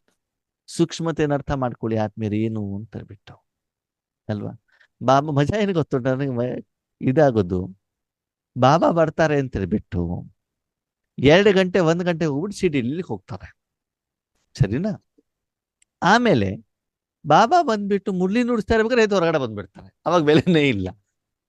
ಬಾಬಾ ಬಂದಾಗ ಅಲ್ಲಿ ಕೂತ್ಕೊಳ್ಬೇಕು ತಾನೆ, ಅಥವಾ ಆಮೇಲೆ ದಾದರಲ್ಲಿ ಇದ್ದಾಗ ಕೂತ್ ಆವಾಗ ಇವ್ರಿಗೆ ಪೇಷನ್ಸ್ ಇಲ್ಲ, ಅವಾಗ ಎದ್ದು ಬಂದ್ಬಿಡೋದು. ಅದಕ್ಕಿಂತ ಮೊದಲು ಪ್ರೋಗ್ರಾಮ್ 1 ಗಂಟೆ 4-5 ಗಂಟೆ ಮೊದಲು ಹೋಗ್ಬಿಟ್ಟು ಏನ್ ಮಾಡೋದು, ಸೀಟ್ ಹಿಡ್ಕೊಳ್ಳೋದು. ಅದಕ್ಕಾಗಿ ಆದ್ಮೇಲೆ ನಮ್ಮ ಜೀವನವನ್ನು ನಾವು ಚೆಕ್ ಮಾಡ್ಕೊಳ್ಬೇಕು, ಯಾವುದಕ್ಕೆ ನಾವು ಇಲ್ಲಿ ಪ್ರಾಮುಖ್ಯತೆಯನ್ನು ಕೊಡಬೇಕು. ಆಕ್ಚುಲಿ ಬಾಬಾ ಬಂದಾಗ ಮಂಡಿ ನೋವು ಸೊಟ್ಟ ನೋವು ಸ್ಟಾರ್ಟ್ ಆಗ್ಬಿಡ್ತದೆ, ಬೇಗ ಹೋಗಿ ಕೂತ್ಕೊಂಡ್ಬಿಟ್ರೆ ಪೇಷನ್ಸ್ ಹೊರಟೋಗ್ಬಿಟ್ಟಿರ್ತದೆ ಅವರನ್ನು ನೋಡಿ ಇವರನ್ನು ನೋಡಿ ಅಲ್ವಾ. ಅದಕ್ಕಾಗಿ ಸೂಕ್ಷ್ಮತೆಯನ್ನ ಅರ್ಥ ಮಾಡ್ಕೊಳ್ತಾ ಹೋಗಿ. ಮುಂದೆ ಕೂತ್ಕೊಂಡ್ರೆ ಮಾತ್ರ ಚೆನ್ನಾಗಿ ಅನುಭವ ಆಗತ್ತೆ ಅಂತಲ್ಲ, ಎಲ್ಲಿ ಕೂತ್ಕೊಂಡು ಸ್ಥಿತಿ ಚೆನ್ನಾಗಿದೆ ನಿಮ್ಗೆ ಏನಾಗತ್ತೆ, ಅನುಭವ ಆಗತ್ತೆ. ಅದಕ್ಕಾಗಿ ಎಲ್ಲಾ ವಿಷಯದಲ್ಲೂ ಸಾಕ್ಷಿದ್ರಷ್ಟ ಅಲ್ಲ. ಸಾಕ್ಷಿದ್ರಷ್ಟ ಇಲ್ಲಿ ಇವಾಗ ನೋಡಿ, ಬಾಬಾ ನಮ್ಮ ಜೊತೆಗೆ ಪ್ರೀತಿಯಿಂದ ಮಾತಾಡ್ತಾರೋ ಮಾತಾಡಲ್ವೋ ಅಲ್ವಾ. ನಾವೇನಾದ್ರು ತಪ್ಪು ಮಾಡಿದ ಶಿಕ್ಷಣವನ್ನು ಕೂಡ ಕೊಡ್ತಾರಲ್ವಾ, ಮಗು ಇದನ್ನು ಮಾಡಬೇಡ ಅಂತ. ತನ್ನ ಕರ್ತವ್ಯವನ್ನು ಮಾಡ್ತಾರೆ, ಆದ್ರೆ ನೀವು ಪಾತ್ರ ಮಾಡ್ಲಿಕ್ಕೆ ಸ್ಟಾರ್ಟ್ ಮಾಡಿದಾಗ ಅವರು ಡಿಟ್ಯಾಚ್ ಆಗ್ಬಿಡ್ತಾರೆ. ಕರ್ಮ ಮತ್ತು ಕರ್ಮದ ಫಲದಲ್ಲಿ ಬೇರೆಯವರ ಪಾತ್ರ ಮತ್ತು ಆ ಕರ್ಮದ ಫಲದಲ್ಲಿ ತಕ್ಷಣದಲ್ಲಿ ಆದ್ಮೇಲೆ ಸಾಕ್ಷಿ ದ್ರಷ್ಟ ಆಗಿ, ಅಂತಂದ್ರೆ ಆ ಸೀನರಿಯನ್ನ ಅವರ ಪಾತ್ರವನ್ನ ಏನ್ ಮಾಡ್ಬೇಕು, ಸಾಕ್ಷಿಯಾಗಿ ನೋಡಿ ಅದರ ಪ್ರಭಾವದಲ್ಲಿ ಬರಬೇಡಿ. ಓಕೆ, ನೀವು ಯಾರ್ದೋ ಒಬ್ಬರ ಮನೆಗೆ ಹೋಗ್ತೀರಾ, ಅವ್ರ ಊರು ಸುದ್ದಿ ಅವ್ರ ಮನೆದು ಇವ್ರ ಮನೆ ಸುದ್ದಿ ಹೇಳ್ತಿದ್ದಾರೆ, ಅವಾಗ ಏನಾಗ್ಬೇಕು, ಸಾಕ್ಷಿದಷ್ಟ. ಪಕ್ಕದ ಮನೆಗೆ ಹೋಗ್ತೀರಾ, ಈಶ್ವರಿ ಪರಿವಾರ ಈಶ್ವರಿ ಜ್ಞಾನದ ಬಗ್ಗೆ ಚೆನ್ನಾಗಿ ಹೇಳ್ತಿದ್ದಾರೆ, ಅವಾಗ ಅನುಭವ ಮಾಡ್ಬೇಕು. ಸರಿ. ಬಾಬಾನ ಮಕ್ಕಳು ಸೆಂಟ್ರಲ್ ಟೀಚರ್ ಬಗ್ಗೆ ಚೆನ್ನಾಗಿ ಗಲಾಟೆ ಮಾಡ್ತಿದ್ದಾರೆ, ಸಮಸ್ಯೆ ಹೇಳ್ತಿದ್ದಾರೆ, ಅವಾಗ ಸಾಕ್ಷ್ಯ ದೃಷ್ಟಿ. ಭಗವಂತನ ಜ್ಞಾನದ ಬಗ್ಗೆ ಹೇಳ್ತಿದ್ದಾರೆ, ತಮ್ಮ ಅನುಭವದ ಬಗ್ಗೆ ಹೇಳ್ತಿದ್ದಾರೆ, ಅವಾಗ ಅನುಭವ ಯಾವ ಸೆಕೆಂಡಿನಲ್ಲಿ ಸಾಕ್ಷಿದ್ರಷ್ಟ ಆಗ್ಬೇಕು, ಯಾವಾಗ ನಾನು ಅದನ್ನು ಸ್ವೀಕಾರ ಮಾಡ್ಬೇಕು. ಹೇಳುದು ನಮ್ಮಲ್ಲಿ ಏನಿರ್ಬೇಕು ಆದ್ಮೇಲೆ ಸ್ಪಷ್ಟತೆ ಇರಬೇಕು. ಇದನ್ನೇ ಬಾಬಾ ನಮ್ಗೆ ಕಲ್ಸ್ಕೊಡ್ತಾರೆ. ಸಾಕ್ಷಿದ್ರಷ್ಟ ಹೇಳುವಂಥದ್ದು ಕರ್ಮದ ಸಮಯದಲ್ಲಿ, ಪರಮಧಾಮದಲ್ಲ. ಪರಮಧಾಮದಲ್ಲಿ ನಾವು ಬಾಬಾ ಜೊತೆಗೆ ಇರ್ತೀವಿ, ಆವಾಗ ಸಾಕ್ಷಿ ಆಗ್ಬಿಟ್ರೆ ಅವಾಗ ಅನುಭವಿಸುವಂತ ಸಮಯ ಅದು, ಅವಾಗ ಸಾಕ್ಷಿ ಆಗುವಂತ ಸಮಯ ಅಲ್ಲ ಅದು. ಅವಾಗ ಸಂಪೂರ್ಣವಾಗಿ ಮನಬುದ್ಧಿಯನ್ನು ಪರಮಾತ್ಮನ ಜೊತೆಗೆ ಇಟ್ಬಿಟ್ಟು ಅನುಭವಿಸುವಂತ ಸಮಯ.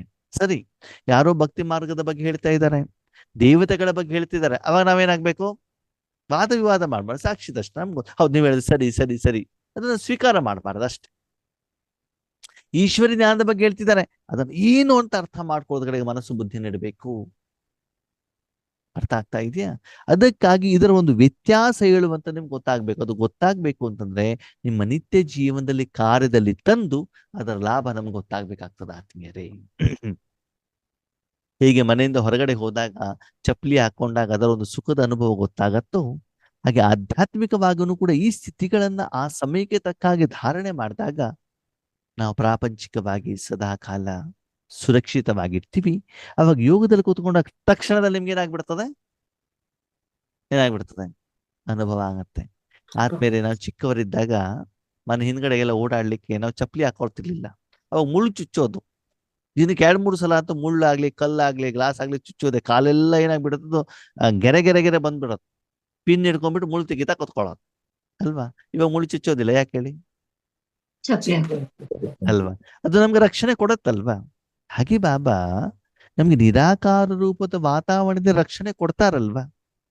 ಆದ್ರೆ ವಿಧಿಯನ್ನ ಮನಸ್ಬುದ್ಧಿಯಿಂದ ನಾವೇನ್ ಮಾಡ್ಬೇಕು, ಅದನ್ನ ಅಪ್ಲೈ ಮಾಡ್ಬೇಕಾಗತ್ತಲ್ವಾ. ಅದಕ್ಕಾಗಿ ಸಾಕ್ಷಿ ದ್ರಷ್ಟಾಭವ. ಯಾವುದೇ ಆತ್ಮ ಯಾವುದೇ ರೂಪದಲ್ಲಿ ಪಾತ್ರ, ಕರ್ಮದ ಫಲ ನೋವನ್ನ ವಿಕಾರಕ್ಕೆ ವಶೀಭೂತರಾಗಿ ಮಾಡ್ತಾ ಇರಬೇಕು. ಅದೇನಾಗ್ಬೇಕು? ಸಾಕ್ಷಿದ್ರಷ್ಟರಾಗ್ಬೇಕು. ಆ ಸಮಯದಲ್ಲಿ ಅವರಿಗೆ ಜ್ಞಾನ ಹೇಳಲಿಕ್ಕೆ ಹೇಳ್ಬೇಕು, ಹೇಳ್ಬಾರ್ದು? ಹೇಳ್ಬೇಕು. ಹೇಳಿದರೆ ಅವರು ಕೇಳಲಿಕ್ಕೆ ರೆಡಿ ಇರೋದಿಲ್ಲ. ಯಾವ ಸಮಯದಲ್ಲಿ ಹೇಳ್ಬೇಕು ಅವಾಗ ಓಕೆ. ಬಾಯಿಂದ ಹೇಳಲಿಕ್ಕೆ ಆಗದಿದ್ರು ಮನಸ್ಸಿಂದ ನೀವೇನ್ ಮಾಡ್ಬೋದು? ಅವರಿಗೆ ಸಕಾಶನ್ನ ಕೊಡಲಿಕ್ಕೆ ಸಾಧ್ಯ ಇದೆ. ಅರ್ಥ ಆಯ್ತು ಇವಾಗ? ದೃಷ್ಟಿ, ನೋಡುವಂತ ದೃಷ್ಟಿ ಅಂದ್ರೆ ನೀವು ಹೊರಗಡೆಗೆ ನೋಡಿದಾಗ ಆ ಸೀನ್ ಸರಿ ಇಲ್ಲ ಅಂದ್ರೆ ತಕ್ಷಣದಲ್ಲಿ ಮನಸ್ಸನ್ನ ಏನ್ ಮಾಡ್ಬೇಕು? ಸ್ವೀಕಾರ ಮಾಡ್ಬಿಟ್ಟು ನೋಡಿದ್ದೇನೆ ಅಷ್ಟೇ, ನಾನು ನೋಡಿದಂತ ಕಣ್ಣು ಮುಚ್ಕೊಳ್ಳೋದಲ್ಲ ಬಾಬಾ, ಕಣ್ಣು ಮುಚ್ಕೊಳ್ಳೋದಲ್ಲ. ಯಾರೋ ಏನೋ ಒಂದು ಹೇಳಿದ್ರು ಅಂದ್ರೆ ಸಾಕ್ಷಿ ದೃಷ್ಟ ಅಂತಂದ್ರೆ ಆದ್ಮೇಲೆ ಕೇವಲ ದೃಷ್ಟಿ ಮಾತ್ರ ಅಂತಲ್ಲ. ಯಾರೋ ಒಬ್ರು ಹೇಳಿದ್ರು, ಮಾತಾಡ್ತಿದ್ದಾರೆ, ಬೇಕಾ? ಸ್ವೀಕಾರ ಮಾಡುದು, ಇಲ್ಲಾಂದ್ರೆ ಅಲ್ಲಿಗೆ ಸ್ಟಾಪ್ ಮಾಡ್ಬೇಕು. ಯಾರ್ದೋ ಮನೆಗೆ ಹೋಗಿರ್ತೀರಾ, ಊಟ ಕೊಡ್ತಾರೆ, ಬೇಡ ಅಂತ ಹೇಳ್ಬಾರ್ದು. ಸರಿ, ನಾನು ಮನೆಗೆ ಹೋಗ್ಬಿಟ್ಟು ತಿಂತೇನೆ, ತಗೊಳ್ಳಿ. ಬೇಡ ಅಂತ ಮಾಡಬಾರ್ದು. ತಗೊಂಡು ಹೋಗ್ಬಿಟ್ಟು ಏನ್ ಮಾಡಿ ಬೇರೆ ಯಾರಿಗಾದ್ರೂ ಕೊಡಿ, ಹಸು ಕೊಡಿ ಅಲ್ವಾ? ಅದಕ್ಕೆ ಯಾವ್ದನ್ನ ಸ್ವೀಕಾರ ಅದನ್ನ ತಗೊಂಡು ಬಂದಿದ್ದೇನೆ, ಯಾವ್ದನ್ನ? ಅವ್ರು ಕೊಟ್ಟಿರುವಂತ ಆಹಾರವನ್ನ, ಅದು ನಾನು ಸ್ವೀಕಾರ ಮಾಡಿದ್ದೇನಾ? ಇಲ್ಲ. ಹಾಗೆ ಮಾನಸಿಕವಾಗೂ ಕೂಡ ಯಾವ್ದನ್ನ ಸ್ವೀಕಾರ ಮಾಡಬೇಕು, ಯಾವ್ದನ್ನ ಸ್ವೀಕಾರ ಮಾಡಬೇಕು. ಈಗ ಕೊನೆಯ ಪ್ರಶ್ನೆ, ಎಲ್ಲಿ ಸಾಕ್ಷಿದ್ರಷ್ಟ ಆಗಿರ್ಬೇಕು? ಎಲ್ಲಿ ಜೀವನದಲ್ಲಿ ಗಮನವನ್ನ ಕೊಡ್ಬೇಕು? ಕರ್ಮಕ್ಷೇತ್ರದಲ್ಲಿ ಸಾಕ್ಷಿಯಾಗಿರ್ಬೇಕು. ಆಮೇಲೆ ಜ್ಞಾನದ ವಿಷಯದಲ್ಲಿ ನಾವು ಮಾಡೋ ಕೆಲಸದಲ್ಲಿ ನಾವು ಅನುಭವ ಮಾಡ್ತಾ ಕರೆಕ್ಟ್ ಆಗಿ ಮಾಡ್ಬೇಕು ಶ್ರೀಮಂತ. ಮಾಡಬೇಕು ಅಲ್ವಾ? ವಾಸ್ತವಿಕ ಏನು ಅಂತಂದ್ರೆ ರಾಜಯೋಗನು ಕೂಡ ಒಂದು ಕರ್ಮನೇ. ಓಕೆ, ಫೈನಲ್ ಏನು ಅಂತಂದ್ರೆ ಈಶ್ವರನ ವಿಷಯ ಬಂದಾಗ, ಭಗವಂತನ ವಿಷಯ ಬಂದಾಗ, ಭಗವಂತ ಜ್ಞಾನ ಹೇಳ್ತಾ ಇರ್ಬೇಕಾದ್ರೆ ಅವಾಗ ನಾವೇನಾಗ್ಬೇಕು? ಅನುಭವ ಮಾಡ್ಬೇಕು. ಸ್ವೀಕಾರ, ಗಮನ. ಆತ್ಮಗಳ ವಿಷಯ ಬಂದಾಗ, ವಿಕಾರಕ್ಕೆ ಸಂಬಂಧಪಟ್ಟಂತ ವಿಷಯ ಬಂದಾಗ, ನಾವು ಕೆಳಗಡೆ ಇಳಿಯುವಂತ ಸಂದರ್ಭದಲ್ಲಿ, ಬೇರೆಯವರು ಕೆಳಗಡೆ ಇಳಿಯುವಂತ ಸಂದರ್ಭದಲ್ಲಿ ಅವಾಗ ಏನಾಗ್ಬೇಕು? ಸಾಕ್ಷ್ಯ ನಮ್ಗೆ ಲಾಭ ಆಗಿರುವಂತ ಸಮಯದಲ್ಲಿ ಗಮನ, ನಷ್ಟ ಆಗುವಂತ ಸಮಯದಲ್ಲಿ ಸಾಕ್ಷಿ ಅಲ್ವಾ? ಸ್ವೀಟ್ ಇದ್ದಾಗ, ಮೆಣಸಿನಕಾಯಿ ಬಂದಾಗ ತಿಂದ ತಕ್ಷಣ ಮೆಣಸಿನಕಾಯಿ ಬೇಡಪ್ಪ, ಸ್ವೀಟ್ ಬಂದ ಇನ್ನೊಂದು 4 ಕೊಡಿ. ಈ ವಿಷಯ ನಮ್ಗೆ ಗೊತ್ತಿರಬೇಕು. ಆದ್ಮೇಲೆ ಸತ್ಯ ಹೇಳಿ, ಇವತ್ತು ನಾವು ಜಾಮೂನ್ ಹಚ್ಚಿಗೆ ತಿಂತಾ ಇದ್ದೇವೆ, ಮೆಣಸಿನಕಾಯಿ ಹಚ್ಚಿಗೆ ತಿಂತಾ ಇದ್ದೀವ? ಮೆಣಸಿನಕಾಯಿ. ಬೇರೆಯವ್ರಿಗೂ ಕೂಡ ಅದನ್ನೇ ತಿನ್ನಿಸ್ತಾ ಇದ್ದೀವಿ ಅಲ್ವಾ? ಅದಕ್ಕಾಗಿ ನಿತ್ಯ ಜೀವನದಲ್ಲಿ ಚೆಕ್ ಮಾಡ್ತಾ ಹೋಗಿ, ಮತ್ತೆ ಆ ವಿಷಯ ಬಂದಾಗ ತಕ್ಷಣದಲ್ಲಿ ಧಾರಣೆ ಮಾಡ್ಕೊಳ್ಳಿ. ಬರೀ ಜ್ಞಾನ ಕೆಲಸ ಚೆನ್ನಾಗಿತ್ತು ಅಂತ ಬಿಟ್ಟು ಹೇಳಬೇಡಿ. ಅದಕ್ಕಿಂತ ಹೆಚ್ಚಿನದಾಗಿ ಧಾರಣೆಯನ್ನ ಮಾಡಿದಾಗ ಅದರ ಲಾಭ, ಪ್ರಯೋಜನ ಏನು ಅಂತ ನಿಮ್ಗೆ ಗೊತ್ತಾಗತ್ತೆ ಅಲ್ವಾ? ಅದಕ್ಕಾಗಿ ಬಾಬಾ ಹೇಳ್ತಾರೆ ನೋಡಿ, ಬಾಬಾ ಮುರಳಿಗಳಲ್ಲಿ ಮಕ್ಕಳು ಮಾಡುವಂತ ಸೇವೆ ಬಗ್ಗೆ ಚೆನ್ನಾಗಿ ಹೊಗಳ್ತಾರೆ. ಹೌದಪ್ಪ, ಚೆನ್ನಾಗಿ ಸೇವೆ ಮಾಡ್ತಿದ್ದಾರೆ ಬಾಬನಿಗೆ ಗೊತ್ತು, ಇವ್ರು ಎಷ್ಟು ಚೆನ್ನಾಗಿ ಮಾಡ್ತಿದ್ದಾರೆ ಅಂತ ಗೊತ್ತಿದೆ ಬಾಬನಿಗೆ. ಅದು ಕೂಡ ಏನ್ ಮಾಡ್ತಾರೆ, ಹೌದಪ್ಪ ಮಾಡ್ತಾ ಇದ್ದಾರೆ ಅಂತ ಹೇಳ್ತಾರೆ. ಅದ್ರ ಮಧ್ಯದಲ್ಲಿ ಒಂದು ಇಂಜೆಕ್ಷನ್ ಕೊಡ್ತಾರೆ, ಗೊತ್ತೇ ಆಗೋದಿಲ್ಲ ಏನ್ ಮಾಡ್ತಿದ್ದಾರೆ ಅಂತ ಹೇಳ್ಬಿಟ್ಟು. ಒಂದೊಂದು ಶಬ್ದ ಕೊಟ್ಟಿರ್ತಾರ, ಅದು ಸರಿಯಾಗಿರ್ತದೆ ಅಲ್ವಾ? ಅದಕ್ಕಾಗಿ ಬಾಬಾ ಏನ್ ಹೇಳ್ತಾರೆ, ಮಕ್ಕಳೇ ಎಲ್ಲರ ವಿಷಯವನ್ನ ನಾನು ನೋಡ್ತೇನೆ, ಅದಕ್ಕಾಗಿ ನೋಡಿರುವುದಕ್ಕೆ ಮುರುಳಿಯಲ್ಲಿ ನಾನು ಸ್ಪಷ್ಟವಾಗಿ ಹೇಳ್ತೇನೆ ಇವ್ರು ಹಿಂಗೆ ಮಾಡಿದ್ದಾರೆ ಅಂತ. ಅವಾಗ ಯಾರು ಮಾಡಿದಾರೆ ಅವ್ರಿಗೆ ಗೊತ್ತಾಗ್ತದೆ, ವೈಯಕ್ತಿಕವಾಗಿ ಹೇಳೋದಿಲ್ಲ ಅಷ್ಟೇನೆ. ಯಾಕಂದ್ರೆ ಬೇರೆಯವ್ರಿಗೆ ಕೇಳಿದ್ರೆ ಬೇಜಾರಾಗತ್ತಲ್ಲ ನನ್ನ ಮಕ್ಕಳಿಗೆ ಅಂತ ಹೇಳ್ಬಿಟ್ಟು ಅಲ್ವಾ? ಅದಕ್ಕಾಗಿ ಎಲ್ಲರ ವಿಷಯವನ್ನ ಗೊತ್ತಿರ್ಲಿ. ಇವಾಗ ಯಾವುದೋ ಈಶ್ವರನ ವಿಷಯ ಕೇಳಿದಿರಿ, ಬೇರೆಯವ್ರಿಗೆ ತಿಳಿಸಿ. ನಾವೇನ್ ಮಾಡ್ತೀವಿ ಗೊತ್ತಾ ಬಾಬಾ?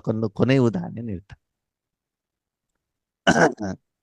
ನಿಮ್ಮ ಮನೆಯಲ್ಲಿ, ನೀವು ಮನೇಲಿ ಇದ್ದಾಗ ಪಕ್ಕದ ಮನೆ ಒಂದು ಮಗು ಬಂದ್ಬಿಟ್ಟು ಹೇಳತ್ತೆ, ಆಂಟಿ ನಾನು ಈ ಸಲ ಸ್ಕೂಲಲ್ಲಿ ಫಸ್ಟ್ ರ್ಯಾಂಕ್ ಬಂದಿದ್ದೇನೆ ಅಂತ ಬಂದ್ಬಿಟ್ಟು ಚಾಕ್ಲೇಟ್ ಕೊಟ್ಬಿಟ್ಟು ಹೋಗ್ತಾರೆ. ಸರಿ, ವಿಷಯ ಗೊತ್ತಿದೆ. 1 ವಾರ ಆದ್ಮೇಲೆ ನಿಮ್ಮ ಮನೆಯವರು ಬಂದ್ಬಿಟ್ಟು ಹೇಳ್ತಾರೆ ಏನಂತ, ಪಕ್ಕದ ಮನೆ ಹುಡುಗ ಫಸ್ಟ್ ರ್ಯಾಂಕ್ ಅಂತೆ, ಇವತ್ತು ಅವರ ತಂದೆ ಹೇಳಿದ್ರು ನನಗೆ. ಹೌದಾ, ನನಗೆ ಗೊತ್ತಿತ್ತು, ಹೋದ ವಾರ ಬಂದಿದ್ರು, ಕೊಟ್ಬಿಟ್ಟು ಹೋಗಿದ್ರು, ನಾನು ಚಾಕ್ಲೇಟ್ ತಿಂದಿದ್ದೆ ಅಂತ ಹೇಳ್ತಾರೆ. ಯಾರು? ಸರಿ. ಮರುದಿನ ಒಂದ್ ಸುದ್ದಿ ಸಿಗ್ತದೆ, ಎದುರುಗಡೆ ಮನೆ ಹುಡುಗ ಪಕ್ಕದ ಮನೆ ಹುಡುಗಿ ಜೊತೆ ಓಡೋದ್ರು ಅಂತ, ಲವ್ ಮ್ಯಾರೇಜ್. ಸಾಯಂಕಾಲ ಪತಿ ಬಂದ ತಕ್ಷಣದಲ್ಲಿ ಏನಾಗ್ಬಿಡ್ತದೆ, ರಿಪೋರ್ಟಿಂಗ್ ಇರ್ತದೆ, ಹಿಂಗಾಯ್ತು ಅಂತ. ಅದನ್ನು ನೋಡಿ ಸಹಜವಾಗಿರುವಂತ ಒಂದು ಉದಾಹರಣೆ. ಇಂತಹ ನೆಗೆಟಿವ್ ದುಃಖದ ವಿಷಯ, ಯಾರನ್ನು ಕೆಳಗಡೆಗಿಳಿಸುವಂತ ವಿಷಯ ಏನಿದೆ, ಇದನ್ನ ನಾವೇನು ಸೀರಿಯಸ್ ಆಗಿ ಇಟ್ಕೊಳ್ಳಲ್ಲ. ಅದನ್ನ ಏನ್ ಮಾಡ್ತೀವಿ, ಬೇಗ ಹೇಳ್ಬಿಡ್ತೀವಿ ಬೇರೆ, ಅಂದ್ರೆ ಅದು ಕ್ಯಾಚ್ ಮಾಡ್ತೀವಿ. ಹೊರದಿನ ಎನ್ಕ್ವೈರಿ ಮಾಡ್ತೀವಿ, ಏನಾಯ್ತಂತೆ, ಸಿಕ್ಕಿದ್ರಂತ, ಪೊಲೀಸ್ ಕಂಪ್ಲೇಂಟ್ ಕೊಟ್ಟಿದಾರಂತ, ವಾಪಸ್ ಬರ್ತಾರಂತ, ಎಷ್ಟು ಎನ್ಕ್ವೈರಿ. ಅದೇ ಫಸ್ಟ್ ರ್ಯಾಂಕ್ ಬಂದವನಿಗೆ ಯಾವ ಕಾಲೇಜಿಗೆ ಅಡ್ಮಿಷನ್ ಮಾಡಿದ್ರೆ ಯಾವ ಸಬ್ಜೆಕ್ಟ್ ಅದಿಲ್ಲ. ಇದು ವಾಸ್ತವಿಕತೆ ಪ್ರಪಂಚದಲ್ಲಿ. ಓಕೆನಾ? ಯಾರೋ ಕೆಳಗಡೆಗೆ ಇಳಿಯೋದು, ಯಾರಿಗೋ ದುಃಖ ಆಗೋದು, ಯಾರಿಗೋ ನೋವಾಗೋದು ಅಂಥದ್ರಲ್ಲಿ ನಂಗೆ ತುಂಬಾ ಆಸಕ್ತಿ. ಓಕೆ, ಬಾಬಾ ನಮಗೂ ಆದ್ಮೇಲೆ ಆ ಪರ್ಸೆಂಟೇಜ್ ಕಡಿಮೆ ಆಗಿದೆ, ಅದು ಇನ್ನೂ ಸುಧಾರಿಸಿಕೊಳ್ಳುವಂತ ಅನಿವಾರ್ಯತೆ ಅವಶ್ಯಕತೆ ಇದೆ ಅಂತ ಬಾಬಾ ಹೇಳ್ತಾರೆ. ಓಕೆನಾ? ಅದಕ್ಕಾಗಿ ವಿಷಯ ಗೊತ್ತಿರ್ಲಿ, ಯಾವ ಸಮಯದಲ್ಲಿ, ಯಾವ ಸಂದರ್ಭದಲ್ಲಿ, ಯಾವ ವಾತಾವರಣದಲ್ಲಿ ನಾವೇನಾಗ್ಬೇಕು, ಸಾಕ್ಷಿ ದೃಷ್ಟ. ಕೆಲವೊಂದ್ಸಲ ಏನಾಗುತ್ತೆ, ನಾವು ಬಸ್ಸಲ್ಲಿ ಕುಂತಿರ್ತೀವಿ, ಅಕ್ಕಂದಿರು, ಯಾಕಂದ್ರೆ ಈಗ ಅಕ್ಕಂದಿರಿಗೆ ಫ್ರೀ ಅಲ್ವಾ, ಸರಿ? ಆವಾಗ ಗರ್ಭಿಣಿ ಮಹಿಳೆ ಬರ್ತಾಳೆ, ಅವಾಗ ನಾವು ಸಾಕ್ಷಿ ದೃಷ್ಟ ಆಗ್ಬಿಟ್ಟು ಕಣ್ಣು ಮುಚ್ಕೊಂಡು ಕುತ್ಕೊಂಡಿರ್ಬೇಕು, ನಿದ್ದೆ ಬರ್ತಾ ಇದೆ ಅಂತ ನಾಟಕ ಮಾಡಿ. ಹೌದಾ ಅಲ್ವಾ? ತುಂಬಾ ಸಮಯದಿಂದ ನಿಮ್ಗೆ ಹೋದ್ಮೇಲೆ ಲಾಸ್ಟ್ ಯಾರೋ ಪ್ಯಾಸೆಂಜರ್ ಎಳಿಬೇಕಾದ್ರೆ ಸೀಟ್ ಸಿಕ್ಕಿದ್ಯಪ್ಪ, ಅವಾಗ ಏನ್ ಮಾಡೋದು? ಸಾಕ್ಷಿ ದೃಷ್ಟ ಆಗ್ಬೇಕೋ ಬೇಡವೋ? ಇಲ್ಲ ತಾನೆ? ಅದಕ್ಕಾಗಿ ಆತ್ಮೀಯರೇ, ಯಾವ ಸಮಯದಲ್ಲಿ ಸಾಕ್ಷಿ ದೃಷ್ಟ ಆಗ್ಬೇಕು ಅಂತ ನಮ್ಗೇನಾಗ್ಬೇಕು ಗೊತ್ತಿರಬೇಕು. ನಮ್ಮ ಅಣ್ಣಂದಿರದಲ್ಲಿ ಒಂದು ಮನೋಸ್ಥಿತಿ ಹೆಂಗಿದೆ ಗೊತ್ತಾ? ಅವರು ಬಸ್ಸಲ್ಲಿ ಕುಂತಿರ್ತಾರೆ, ಸರಿ? ವಯಸ್ಸಾದವ್ರು ಬಂದ್ರೆ ಅವ್ರು ಸಾಕ್ಷಿ ದೃಷ್ಟ ಆಗ್ಬಿಡ್ತಾರೆ. ವಯಸ್ಸಾಗಿದ ಅಣ್ಣಂದಿರು ಬಂದ್ರೆ, ಅಕ್ಕಂದಿರು ಬಂದ್ರೆ, ಹೆಂಗಿರೋರಂತೆ ಯಾರಾದ್ರು ಮಹಿಳೆ ಬಂದ್ಬಿಟ್ಟು ಅವ್ರು ಏನಾಗ್ಬಿಡ್ತಾರೆ, ತಕ್ಷಣ ಬಿಟ್ಕೊಂಡು ಬಿಡ್ತಾರೆ ಅವರಿಗೆ. ಪರವಾಗಿಲ್ಲ ಪರವಾಗಿಲ್ಲ ಪರವಾಗಿಲ್ಲ, ನೀವು ಕೂತ್ಕೊಳ್ಳಿ ಅಂತ ಅಲ್ವಾ? ಇದು ನಮ್ಮ ಮನೋಸ್ಥಿತಿ ಆತ್ಮೀಯರೇ. ಅಂದ್ರೆ ಪ್ರಪಂಚದಲ್ಲಿ ಇವತ್ತೇನಾಗಿದೆ, ದುಃಖ ಕೊಡುವಂತ ವಿಷಯದಲ್ಲಿ ನಾವು ಹೆಚ್ಚಿನ ಮನೋಬುದ್ಧಿಯನ್ನ ಏನ್ ಮಾಡ್ತಿದೀವಿ, ಇಡ್ತಾ ಇದ್ದೀವಿ. ಮತ್ತೆ ಅವ್ರ ಪಾತ್ರ, ಇವ್ರ ಪಾತ್ರ, ಅವ್ರು ಹಂಗ್ ಮಾಡ್ತಾರೆ, ಇವ್ರು ಹಿಂಗ್ ಮಾಡ್ತಾರೆ. ಇಲ್ಲಿ ವ್ಯರ್ಥ ಸಂಕಲ್ಪದಲ್ಲಿ, ಬೇರೆಯವರ ಪಾತ್ರವನ್ನ ನಿರ್ಣಯ ಮಾಡೋದಲ್ಲಿ, ಅದನ್ನ ಸರಿ ಮಾಡೋದಲ್ಲಿ, ಅವರನ್ನ ತಿದ್ದೋದಲ್ಲಿ ನಾವೇನಾಗಿದ್ದೀವಿ, ನಿಸ್ಸೀಮರಾಗ್ಬಿಟ್ಟಿದೀವಿ, ಹುಷಾರಾಗ್ಬಿಟ್ಟಿದೀವಿ. ನಮ್ಮ ಜೀವನದಲ್ಲಿ ನಾನೇನ್ ಮಾಡ್ತಿದ್ದೇನೆ ಹೇಳೋದ್ರ ಬಗ್ಗೆ ಏನ್ ಮಾಡ್ತಾ ಇಲ್ಲ, ಗಮನ ಕೊಡ್ತಾ ಇಲ್ಲ. ಈಗ ಹೇಳಿ ಆದ್ಮೇಲೆ, ಸ್ವದರ್ಶನ ಮಾಡ್ಬೇಕು, ಪರದರ್ಶನ ಮಾಡ್ಬೇಕು. ಸ್ವದರ್ಶನ. ಬೇರೆಯವ್ರು ಏನ್ ಸಾಧನೆ ಮಾಡ್ತಾರೆ, ಬೇರೆಯವ್ರು ಏನ್ ತಪಸ್ಸು ಮಾಡ್ತಾರೆ, ಬೇರೆಯವ್ರು ಏನ್ ಸೇವೆ ಮಾಡ್ತಾರೆ, ಅದು ಬೇಡ. ಟೀಚರ್ ನನಗೇನು ಪಾಠ ಮಾಡ್ತಿದ್ದಾರೆ, ನನ್ನ ಬುಕ್ಕಲ್ಲಿ ಏನ್ ಬರ್ಕೊಳ್ಬೇಕು, ನಾನೇನ್ ಅರ್ಥ ಮಾಡ್ತಿದ್ದೇನೆ ಅಷ್ಟು, ಅದ್ರ ಕಡೆ ಮಾತ್ರ ಗಮನವನ್ನ ಕೊಡಿ. ಓಕೆ? ಪರಚಿಂತನ, ಪರದರ್ಶನ, ಪರಾವಲೋಕನ ಅದರಲ್ಲಿ ಬೇಡ. ಸ್ವಚಿಂತನ, ಸ್ವದರ್ಶನ, ಸ್ವಪರಿವರ್ತನ, ಹಾಗೆ ಇದೇ ಕಡೆ ಆತ್ಮನ ಪರಿವರ್ತನ ಕಡೆ ಗಮನವನ್ನ ಕೊಡಿ. ಅದಕ್ಕಾಗಿ ಆತ್ಮೀಯರೇ, ಇದರ ವ್ಯತ್ಯಾಸ ಗೊತ್ತಾಗ್ಬೇಕು ಅಂತಂದ್ರೆ ನಿಮ್ಮ ಜೀವನದಲ್ಲಿ ಆ ಸ್ಥಿತಿಯನ್ನು ನೀವು ಕಾರ್ಯಗತ ಮಾಡಿದಾಗ ಮಾತ್ರ ಗೊತ್ತಾಗತ್ತೆ. ಓಕೆ? ಬಾಬಾ ನಿಮ್ಮ ಮನೆಗೆ ಬರ್ತಾ ಇದ್ದಾರೆ, ಸೇವೆ ಮಾಡ್ತಾ ಇದ್ದಾರೆ, ಅವಾಗ ನಾವು ಸಾಕ್ಷಿದೃಷ್ಟ ಆಗ್ಬೇಕು, ಆಗ್ಬಾರ್ದು? ಆಗ್ಬೇಕಾ? ಬಾಬಾ ಬಂದಾಗ ಅವ್ರಿಗೆ ಸಂಪೂರ್ಣವಾಗಿ ಗಮನವನ್ನ ಕೊಟ್ಟು ಅವರ ಪ್ರೀತಿಯನ್ನ ಅನುಭವಿಸಿ ಬೇರೆ ಎಲ್ಲ ಕೆಲಸವನ್ನ ಪಕ್ಕದಲ್ಲಿಟ್ಟು ಫಸ್ಟ್ ಪ್ರಿಫರೆನ್ಸ್ ಕೊಡ್ಬೇಕು. ನಮ್ದು ಯಾವಾಗ್ಲೂ ಉಲ್ಟಾ, ಎಲ್ಲಾ ಕೆಲಸ ಆದ ಮೇಲೆ ಬಾಬಾ ಅಷ್ಟು ನಾವು ಬಾಬನಿಗೆ ಏನ್ ಮಾಡ್ತೀವಿ, ಬೆಲೆಯನ್ನ ಕೊಡ್ತೀವಿ ಅಲ್ವಾ? ಬಾಬಾನು ಕೂಡ ಏನ್ ಮಾಡ್ತಾರೆ, ಎಲ್ಲಾ ಕೆಲಸ ಆದ್ಮೇಲೆ ಟೈಮ್ ಇದ್ರೆ ಮಗು ಅಂತ ಬರ್ತಾರ. ನಾವು ಮೊದಲು ಪ್ರಿಫರೆನ್ಸ್ ಅಂತ ಕೊಟ್ಟರೆ ಬಾಬಾನು ಕೂಡ ನಮ್ಗೆ ಏನ್ ಮಾಡ್ತಾರೆ, ಮೊದಲ ಪ್ರಾಮುಖ್ಯತೆಯನ್ನ ಕೊಡ್ತಾ ಇರ್ತಾರೆ. ಓಕೆ? ಈ ವಿಷಯ ಅರ್ಥ ಆಯ್ತಾ? ಮತ್ತೆ ಏನೋ ಕ್ಲಾರಿಟಿ ಬೇಕಾ? ಅರ್ಥ ಆಯ್ತು. ಕ್ಲಿಯರ್ ಆಯ್ತು ತಾನೆ? ಸಾಕ್ಷಿ ದ್ರಷ್ಟ, ನಾವು ನೋಡಿದೀವಿ, ನಮ್ಗೆ ವಿಷಯ ಗೊತ್ತಿದೆ ಅಷ್ಟೇ. ಆದರೆ ಆ ಕರ್ಮ ಆಗ್ಲಿ, ಕರ್ಮ ಮಾಡಿರುವಂತ ವ್ಯಕ್ತಿ ಆಗ್ಲಿ, ವಿಶೇಷವಾಗಿ ಕರ್ಮದ ಪ್ರಭಾವ ನನ್ನ ಮೇಲೆ ಪರಿಣಾಮ ಬೀಳಬಾರ್ದು. ನನ್ನ ಮತ್ತು ನನ್ನ ಮಾನಸಿಕ ಸ್ಥಿತಿಯ ಮೇಲೆ ಏನಾಗಬಾರ್ದು, ಅದರ ಪರಿಣಾಮ ಪ್ರಭಾವ ಬೀಳಬಾರದು. ಕಾರಲ್ಲಿ ಕುತ್ಕೊಂಡಿದ್ದೇನೆ, AC ಹಾಕೊಂಡಿದ್ದೇನೆ, ಮಳೆ ಬೀಳೋದು ಗೊತ್ತಾಗ್ತಾ ಇದೆ, ಜನರು ಕೂಡ ಅದರಲ್ಲಿ ಪ್ರಭಾವಿತರಾಗೋದು ಗೊತ್ತಾಗ್ತಾ ಇದೆ, ಅದರ ಪ್ರಭಾವ ನನ್ನ ಮೇಲೆ ಇಲ್ಲ. ಆದ್ಮೇಲೆ ಜ್ಞಾನ ಎಲ್ಲ ಕೇಳಿ ತುಂಬಾ ಈಸಿ, ಮಜಾ ಏನು ಗೊತ್ತಾ? ಅದೇ ಸಮಯದಲ್ಲಿ ಟೆಸ್ಟಿಂಗ್ ಪೇಪರ್ ಕೂಡ ಕೊಟ್ಟು ಬಿಡ್ತಾರೆ. ಆವಾಗ ಮಾಡಿ ನೋಡಿ, ಅವಾಗ ಅದು ಪರಿಪಕ್ವ ಆಗ್ಬಿಡ್ತದೆ. ಚೆಕ್ ಮಾಡ್ಬಿಟ್ಟು ನೋಡಿ, ಸರಿ? ಓಕೆ?